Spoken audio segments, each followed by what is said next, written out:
नमस्कार श्रोताओं, शाम के ठीक 7:20 हुए हैं और ये समय है आपके अपने कार्यक्रम स्पोर्ट्स स्कैन का। आज के स्पोर्ट्स स्कैन के इस एडिशन के साथ मैं हूं आपका होस्ट और दोस्त सिद्धार्थ सिंह। तमाम खेल खबरों पर विस्तार से चर्चा करने के लिए हमारे साथ फोन लाइन पर मौजूद रहेंगे वरिष्ठ खेल पत्रकार रविकांत सिंह। और सबसे पहले नजर डालते हैं अब तक की स्पोर्ट्स हेडलाइंस पर। अमरीकी यंग बॉडी कोको गॉफ ने पार्मा में एमिलिया रोमाग्ना ओपन का सिंगल्स और डबल्स का खिताब जीता।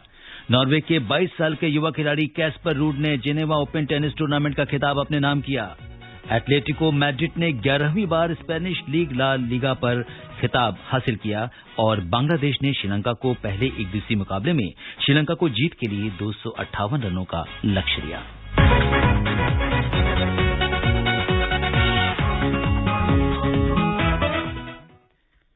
अमरीकी यंग बॉडी कोको गॉफ ने पार्मा में एमिलिया रोमाग्ना ओपन्स का सिंगल्स और डबल्स का खिताब जीत लिया है।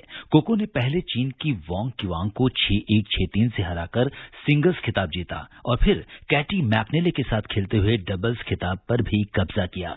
कोको और कैटी ने क्रोएशिया की दारिजा जुराक और स्लोवेनिया की आंद्रेजा क्लेपाक को 6-3, 6-2 से हराया। ज्यादा जानकारी के लिए सुनते हैं हमारी सहयोगी नईम की ये रिपोर्ट। पता नहीं है ना, तो आइए सुनते हैं हमारी सहयोगी नईम की ये रिपोर्ट। कोको गॉफ ने शानदार जीत का परचम लहराते हुए एमिलिया रोमाग्ना ओपन का खिताब जीत लिया है। उन्होंने फाइनल में चीन की वांग कियांग को 6-1, 6-3 से हराया। ये गॉफ के करियर का दूसरा WTA सिंगल्स खिताब है। दुनिया की 30वें नंबर की खिलाड़ी कोको को 48वीं रैंकिंग वाली चीनी खिलाड़ी को हराने में 1 घंटे 14 मिनट का समय लगा। अमेरिकी खिलाड़ी ने यहाँ अपने खिताब के रास्ते में केवल 1 सेट गंवाया। 17 वर्षीय कोको ने पिछले एक पखवाड़े में इटली में क्ले कोर्ट पर उत्कृष्ट प्रदर्शन किया है। कोको इस समय शानदार फॉर्म में है और पिछले हफ्ते इटालियन ओपन में सेमीफाइनल में भाग लेने के साथ ही उन्होंने इस सप्ताह खिताबी जीत हासिल की। कोको ने अब तक टूर पर अपने पिछले 26 में से 20 मैच जीते हैं। वहीं उन्होंने 2019 और 2020 में संयुक्त रूप से 21 मैच जीते थे। देखना दिलचस्प होगा कि कोको की सफलता का ये सफर आगे भी जारी रहता है। Naeem Akhtar, sports scan. जी हाँ, जिस तरीके से कैस्पर रूड ने जेनेवा ओपन टेनिस का जो ये खिताब जीता है और इसके साथ ही जो हम कोको गॉफ की बात कर रहे थे पार्मा में एमिलिया रोमाग्ना ओपन्स का सिंगल्स और डबल्स 2 का खिताब जीतना, ये अपने आप में एक बहुत बड़ी कामयाबी है। और 6-1, 6-3 से जिस तरह से उन्होंने चीन की वांग कियांग को हराया है, वो भी एक बड़ा अंतर है। और इतने बड़े अंतर के साथ, क्योंकि वो इस समय जो कोको गॉफ हैं वो जबरदस्त फॉर्म में चल रही हैं और एक शानदार खेल का उन्होंने प्रदर्शन किया। और ये मौका कभी कभी आता है कि जब आप सिंगल्स में भी खिताब जीतते हो और इसके साथ डबल्स में भी खिताब आप जीतते हो, तो ये कहीं ना कहीं उनके लिए एक बहुत बड़ी कामयाबी मानी जाएगी इसको। क्योंकि डबल्स में अगर हम देखें तो उनकी जो जोड़ीदार हैं कैटी, उन्होंने भी बेहतरीन खेल का प्रदर्शन किया। एक जो कॉम्बिनेशन था डबल्स में दारिया जुराक के साथ, और उन्होंने जो दारिया जुराक और आंद्रेजा क्लेपाक को जो 6-3 और 6-2 के बड़े अंतर से हराया। अगर हम देखें तो दोनों ही तरह से उन्होंने इसमें ये शानदार कामयाबी हासिल की। और अब बढ़ते हैं अगली खबर की ओर, जो कि टेनिस से ही है। नॉर्वे के 22 साल के युवा खिलाड़ी कैस्पर रूड ने जेनेवा ओपन टेनिस टूर्नामेंट का खिताब जीत लिया है। क्ले कोर्ट में शानदार प्रदर्शन करते हुए तीसरी वरीयता प्राप्त कैस्पर रूड ने दूसरी वरीयता प्राप्त कनाडा की शापोवलोव को सीधे सेटों में हराया। क्या कुछ रहा इस मैच में, बता रही हमारी सहयोगी नईम अख्तर। नॉर्वे के कैस्पर रूड ने जिनेवा ओपन टेनिस टूर्नामेंट का खिताब जीत लिया है। क्ले कोर्ट में शानदार प्रदर्शन करते हुए कैस्पर रूड ने शापोवलोव को सीधे सेटों में 7-6, 6-4 से हराया। शापोवलोव और रूड दोनों एटीपी टूर में पहली बार आमने सामने थे और दोनों ही अपने करियर के दूसरे खिताब के लिए एक दूसरे से मुकाबला कर रहे थे। इससे पहले रूड ने सेमीफाइनल में पाब्लो एंडुजार को 6-3, 6-2 से हराया। वहीं दूसरी तरफ दूसरे सेमीफाइनल में शापोवलोव ने पाब्लो कुइवास को 6-4, 7-5 से हराकर फाइनल में प्रवेश किया। इस तरह से 22 साल के दो खिलाड़ियों ने अपने 35 साल के प्रतिद्वंद्वियों को पराजित किया। स्पेन के एंडुजार ने इससे पहले 39 साल के दिग्गज रोजर फेडरर और स्विस खिलाड़ी डोमिनिक स्ट्रीकर को हराया था। देखना दिलचस्प होगा कि कैस्पर रूड आगामी टूर्नामेंट्स में भी अपनी लय किस तरह बनाए रखते हैं। Naeem Akhtar, sports scan. जी हाँ, जिस तरीके से युवा खिलाड़ी हैं कैस्पर रूड और उन्होंने जिनेवा ओपन टेनिस टूर्नामेंट का खिताब जीता है और जिस तरीके से ये जो खिलाड़ी थे दोनों ऑलमोस्ट बराबर के खिलाड़ी हैं। अगर हम देखें तो जहां एक की वरीयता दूसरी है, वहीं दूसरे की वरीयता तीसरी है। तो तीसरी वरीयता प्राप्त कैस्पर रूड ने दूसरी वरीयता प्राप्त कनाडा की शापोवलोव को सीधे सेटों में हरा दिया है। तो इस तरह से इन्होंने ये मुकाबला जीता है। और इस बीच रविकांत हमारे साथ फोन लाइन पे भी उनसे संपर्क नहीं हो पा रहा है। जैसे ही रविकांत से हमारा संपर्क होगा, हम जानने की कोशिश करेंगे कि ये जो बड़े इवेंट्स हैं इनके ऊपर उनकी क्या राय है। बढ़ते हैं अगली खबर की ओर। पोलैंड नेशनल टीम के कप्तान Robert Lewandowski German league Bundesliga में बायर्न म्यूनिख के लिए एक सीजन में 41 गोल के साथ सबसे ज्यादा गोल करने वाले खिलाड़ी बन गए हैं। ज्यादा जानकारी के लिए सुनते हैं हमारे सहयोगी शिव प्रकाश की ये रिपोर्ट। पोलैंड नेशनल टीम के कप्तान Robert Lewandowski German league Bundesliga में एक सीजन में सबसे ज्यादा गोल करने वाले खिलाड़ी बन गए हैं। बुंदेसलीगा में बायर्न म्यूनिख के लिए खेलने वाले लेवांडोव्स्की ने इस सीजन में अपना 41वां गोल किया। 32 साल के लेवांडोव्स्की ने ऑग्सबर्ग के खिलाफ मिली 5-2 की जीत में 90वें मिनट में गोल कर अपने ही क्लब के पूर्व फुटबॉलर गेरार्ड मूलर का एक सीजन में सर्वाधिक गोल करने का रिकॉर्ड तोड़ा। मूलर ने 1971-72 के बुंदेसलीगा सीजन में 40 गोल किए थे। पिछले सीजन में 34 गोल करने वाले पोलैंड के स्ट्राइकर लेवांडोव्स्की इस सीजन में 33 में से 5 मैच नहीं खेल पाए थे। पहले ही लगातार 9वीं बार बुंदेसलीगा ट्रॉफी जीत चुकी बायर्न म्यूनिख ने 34 मैचों में 78 अंकों के साथ सीजन समाप्त किया। Shiv Prakash, sports can. जी हाँ, जिस तरीके से एक सीजन में 41 गोल करना और इसके साथ ही सबसे ज्यादा गोल करने वाले जो खिलाड़ी हैं वो कप्तान Robert Lewandowski German league Bundesliga में जो बायर्न म्यूनिख के लिए खेलते हैं और किस तरह से 41 गोल एक सीजन में करना अपने आप में एक बड़ी चुनौती है। और इसके साथ ही अगर हम देखें तो उन्होंने 41वां जो गोल किया और 32 साल के हैं लेवांडोव्स्की ने ऑग्सबर्ग के खिलाफ मिली जो 5-2 की जीत में बड़ी अहम भूमिका निभाई है। और इस भूमिका के साथ वो 90वें मिनट में गोल करके अपने ही क्लब के जो पूर्व फुटबॉलर हैं गेरार्ड मूलर, जिन्होंने एक सीजन में सबसे ज्यादा गोल करने का रिकॉर्ड उनके नाम था। अगर हम देखें तो 71 और 72 के दशक की बात है जब बुंदेसलीगा सीजन में उन्होंने 40 गोल किए थे। और पिछले सीजन में 34 गोल करने वाले पोलैंड के स्ट्राइकर लेवांडोव्स्की इस सीजन में 33 में से 5 मैच जबकि नहीं खेल पाए थे। तो कहीं ना कहीं उनका जो प्रदर्शन है शायद वो इससे बेहतर रहता, लेकिन इसके बाद भी जिस तरीके से उन्होंने ये 41 गोल करके ये जो नया रिकॉर्ड बनाया है वो अपने आप में फुटबॉल की दुनिया में एक बहुत बड़ी उपलब्धि है। और इसके अलावा पहले ही लगातार 9वीं बार बुंदेसलीगा ट्रॉफी जीत चुकी बायर्न म्यूनिख ने 34 मैचों में 78 अंकों के साथ इस सीजन का समापन किया है। तो अगर आप देखें तो जो 9वीं बार बुंदेसलीगा जो ट्रॉफी जीती है बायर्न म्यूनिख ने 34 मैचों में 78 अंक हैं, जो कि अपने आप में एक अच्छा रिकॉर्ड है। और इसके साथ ही ये जो सबसे ज्यादा सीजन में गोल करने का जो रिकॉर्ड है वो पोलैंड नेशनल टीम के कप्तान रॉबर्ट लेवांडोव्स्की ने बना दिया है। और इसके साथ ही बढ़ते हैं अगली खबर की ओर। एटलेटिको मैड्रिड ने 11वीं बार स्पेनिश लीग ला लीगा का खिताब जीत लिया है। उन्होंने लीग के आखिरी दिन रियल वायाडोलिड को 2-1 से हराया। 2013-14 के बाद ये उनकी पहली खिताबी जीत है।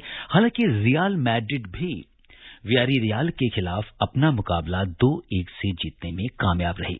ला लीगा में अगर हम बात करें तो अंक तालिका में सबसे ऊपर रहने वाली टीम टाइटल अपने नाम करती है और एटलेटिको के 38 मैच में 86 पॉइंट्स हैं, जबकि रियल मैड्रिड के इतने ही मैच में 84 पॉइंट हैं। तो ज्यादा पॉइंट हासिल करके इस तरीके से एटलेटिको मैड्रिड ने 11वीं बार स्पेनिश लीग ला लीगा का खिताब जीत दिया है। और अगर हम देखें तो ये खिताब बड़ा ही इम्पोर्टेंट है, क्योंकि जिस तरह से फैंस में इस खिताब को लेकर उत्साह रखता है, तो यूरोप में फुटबॉल अपने आप में एक बहुत बड़ा इवेंट होता है। और वहां पे इस तरह का जब भी कोई क्लब खिताब जीतता है तो वो अपने आप में एक बड़ी जीत में तब्दील हो जाता है।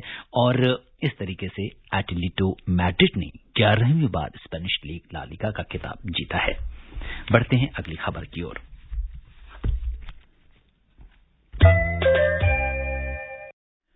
भारतीय बैडमिंटन संघ बीएआई के अध्यक्ष हेमंत बिस्व शर्मा को 2021 से 2025 की अवधि के लिए बीडब्ल्यूएफ परिषद के लिए चुना गया है। शर्मा ने अपने चुनाव के बाद कहा कि मैं अपने पक्ष में मतदान करने के लिए सभी सदस्य देशों का शुक्रगुजार हूं और मैं इस अवसर पर बीडब्ल्यूएफ अध्यक्ष और साथ ही अपने साथी परिषद सदस्यों को उनकी नियुक्ति पर बधाई देता हूं। उन्होंने कहा कि मेरा लक्ष्य भारतीय बैडमिंटन को विश्व स्तर पर उच्चतम स्तर पर ले जाना है और देश को बैडमिंटन पावर हाउस के रूप में स्थापित करना है। बीडब्ल्यूएफ के अध्यक्ष पॉल एरिक होयर को फिर से निर्विरोध चुना गया है। बैठक के दौरान भारतीय बैडमिंटन संघ का प्रतिनिधित्व अध्यक्ष हेमंत बिस्व शर्मा और सलाहकार वीके वर्मा, महासचिव अजय के सिंघानिया और उमर राशिद ने पर्यवेक्षक के रूप में किया है। तो इस तरह से आपको दोबारा बता देते हैं कि जो भारतीय बैडमिंटन संघ बीएआई के अध्यक्ष हेमंत बिस्व शर्मा को 2021 से 25 की अवधि के लिए बीडब्ल्यूएफ परिषद के लिए चुन लिया गया है। और अब बात करते हैं आईपीएल की। इंडियन प्रीमियर लीग के 14वें संस्करण के जो बचे हुए मैच हैं वो सितंबर-अक्टूबर में संयुक्त अरब अमीरात यानी यूएई में हो सकते हैं। दिल्ली और अहमदाबाद चरण के दौरान बायो बबल में सेंध के बाद कई खिलाड़ियों के कोरोना पॉजिटिव पाए जाने के कारण आईपीएल के 14वें संस्करण को स्थगित कर दिया गया था। आईपीएल को लेकर क्या कुछ संभावनाएं लग रही हैं, बता रहे हैं हमारे सहयोगी रवि कपूर। आईपीएल में अभी भी 31 मैच होने हैं और क्रिकेट प्रेमियों को इसका बेसब्री से इंतजार है। खबरों के अनुसार बीसीसीआई अब टूर्नामेंट के शेष मैचों का आयोजन यूएई में कराना चाहता है। साल 2020 में भी टूर्नामेंट के 13वें संस्करण का आयोजन यूएई में ही हुआ था और वो काफी सफल रहा था। भारतीय टीम 2 जून को विश्व टेस्ट चैंपियनशिप फाइनल और इंग्लैंड के साथ होने वाली 5 मैचों की सीरीज के लिए इंग्लैंड पहुंच रही है। भारत को जून में टेस्ट चैंपियनशिप फाइनल खेलना है और इसके बाद टेस्ट सीरीज खेली जाएगी। इंग्लैंड के साथ होने वाली सीरीज के दूसरे और तीसरे टेस्ट मैच के बीच 9 दिनों का अंतराल है। बीसीसीआई चाहता है कि इस गैप को 4 या 5 दिनों का किया जाए, जिससे कि उसे आईपीएल के आयोजन को लेकर 4 या 5 दिन मिल जाएंगे। इंडियन प्रीमियर लीग आईपीएल के 14वें संस्करण का दूसरे चरण के संबंध में बीसीसीआई 29 मई को आवश्यक घोषणा कर सकती है। इसी दिन उसका स्पेशल जनरल मीटिंग एसजीएम होना है। इससे पहले बीसीसीआई ने इंग्लैंड एवं वेल्स क्रिकेट बोर्ड से आगामी 5 मैचों की टेस्ट सीरीज के दिन कम करने का अनुरोध किया। सभी क्रिकेट प्रेमियों को बचे हुए आईपीएल मैच का इंतजार है। Ravi Kapoor, sports scan. और इस बीच हमारे साथ फोन लाइन पर रवि जुड़ गए हैं। हेलो रविकांत जी, नमस्कार। नमस्कार जी, स्वागत है आपका स्पोर्ट्स स्कैन कार्यक्रम में। और कुछ तकनीकी खराबी के कारण हम आपको कार्यक्रम की शुरुआत में जोड़ नहीं सके, जिसकी वजह से हम आपसे माफी चाहते हैं। और अब बात चल रही है आईपीएल की। कुछ खबरें हमने करी, इसके बाद हम आईपीएल की बात कर रहे हैं। और आईपीएल को जो बचे हुए मैच हैं वो सितंबर-अक्टूबर में ऐसी खबरें आ रही हैं कि उन्हें संयुक्त अरब अमीरात यानी यूएई में हो सकते हैं। क्या कुछ कहेंगे आप इस पर? देखिए, जो ये प्रस्ताव है भारतीय क्रिकेट बोर्ड का बिल्कुल सही है, क्योंकि अभी फिलहाल जो हालात बने हुए हैं देश के अंदर, यहाँ पे मैच करवाना शायद मुमकिन ना हो पाए, क्योंकि अभी भी जो कोविड का संक्रमण काफी भारी रूप में देखा जा रहा है। और कहीं भी आप चले जाए, किसी भी देश के किसी भाग में, तो वहां पे संक्रमण काफी तेज है। तो ये फैसला बिल्कुल सही है, क्योंकि बायो बबल मेंटेन करना थोड़ा सहज रह पाता है।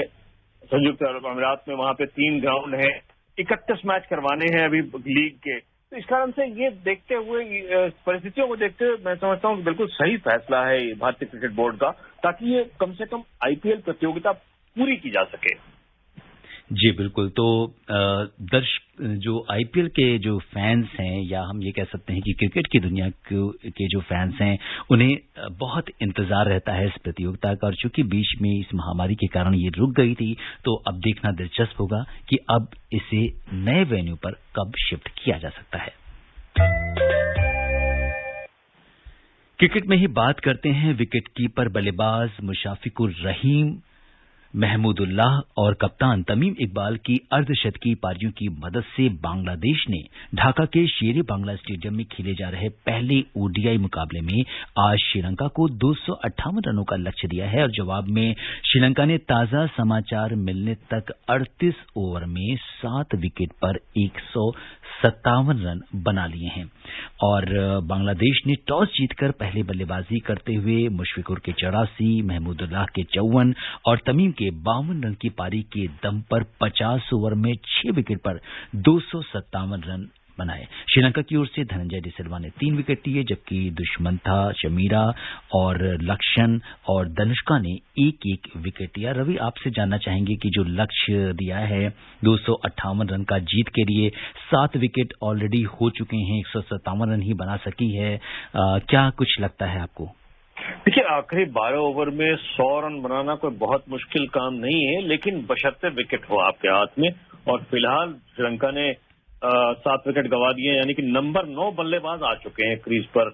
और वो नंबर 9 पे बल्लेबाजी इसीलिए करते हैं क्योंकि बल्लेबाजी में बहुत ज्यादा सक्षम नहीं समझा जाता है। तो इस कारण से मैं समझता हूं कि बांग्लादेश की पकड़ बहुत मजबूत रहे। 257 जो रन बनाए थे बांग्लादेश ने, वो कोई बहुत ज्यादा नहीं दिख रहे थे, लेकिन जिस तरह से उनकी गेंदबाजी रही है, ये कहना पड़ेगा कि उन्होंने बहुत अच्छी तरह से इसको डिफेंड किया है। जी, तो बिल्कुल निश्चित तौर पर कहीं ना कहीं जो है वो अभी भी कुछ उम्मीदें बची हुई हैं, लेकिन देखना दिलचस्प होगा कि क्या कुछ रहता है इस मैच में। बढ़ते अगली खबर की ओर बात करते हैं एशिया कप की। इस साल होने वाले एशिया कप 2021 को आधिकारिक रूप से 2023 तक के लिए स्थगित कर दिया गया है। कोरोना वायरस के बढ़ते संक्रमण और लॉजिस्टिक चुनौतियों को देखते हुए एशिया क्रिकेट परिषद को ये टूर्नामेंट स्थगित करना पड़ा है।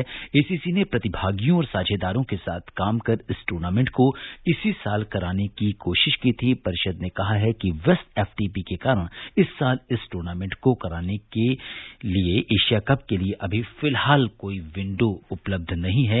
इस कारण बोर्ड को एशिया कप के इस सीजन को स्थगित करना पड़ा है। इस सीजन को अब 2023 में कराया जाएगा, क्योंकि 2022 में पहले से ही एशिया कप का आयोजन होना है। एक बड़ा इवेंट है और रवि, अगर हम देखें तो इसे स्थगित कर दिया गया है। कहीं ना कहीं जो क्रिकेट फैंस हैं उनके लिए भी थोड़ी सी निराशा है। क्या बहुत बड़ी निराशा है, लेकिन इसका कोई मतलब इसे कहते हैं असहाय से महसूस कर रहे हैं अधिकारीगण, क्योंकि भारत की टीम है, अब ये व्यस्त है सितंबर महीने तक, उसके बाद आईपीएल और उसके बाद T20।